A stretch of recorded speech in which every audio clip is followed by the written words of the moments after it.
জিয়া ফাউন্ডেশনের প্রতিষ্ঠাবার্ষিকী উপলক্ষে বিএনপির প্রতিষ্ঠাতা শহীদ প্রেসিডেন্ট জিয়াউর রহমানের সমাধিতে নেতাকর্মীদের নিয়ে শ্রদ্ধা জানান বিএনপির স্থায়ী কমিটির সদস্য সালাউদ্দিন আহমেদ। পরে সাংবাদিকদের তিনি বলেন, জুলাই সনদ স্বাক্ষর অনুষ্ঠানে যারা যেতে পারে নাই তাদের জন্য এখনো সুযোগ আছে। স্বাক্ষর করার সুযোগ উন্মুক্ত আছে। আশা করি তারা ভবিষ্যতে সনদে স্বাক্ষর করবেন।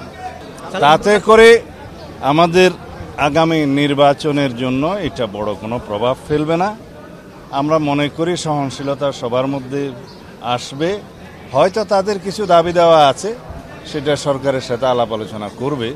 এক পর্যায়ে তারাও জুলাই সনদে স্বাক্ষর করবে বলে আমরা বিশ্বাস করি।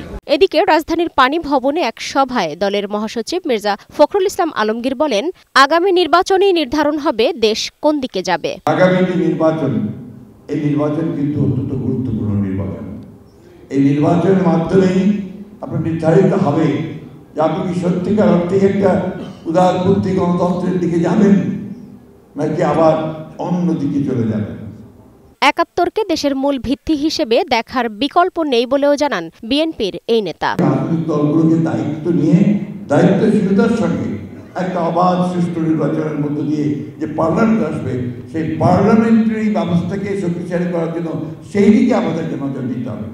সমস্ত কর্মকাণ্ডকে পার্লামেন্ট কেন্দ্রিক করতে হবে। এটা না করলে আপনার এই পার্লামেন্টারি ডেমোক্রেসি ফাংশন করবে না। বিভেদ ভুলে সব রাজনৈতিক দলকে ভোটে অংশ নিয়ে আগামী জাতীয় নির্বাচন অর্থবহ করার আহ্বান জানান বিএনপির মহাসচিব। সালমা জাহান মুক্তা, বৈশাখী সংবাদ, ঢাকা।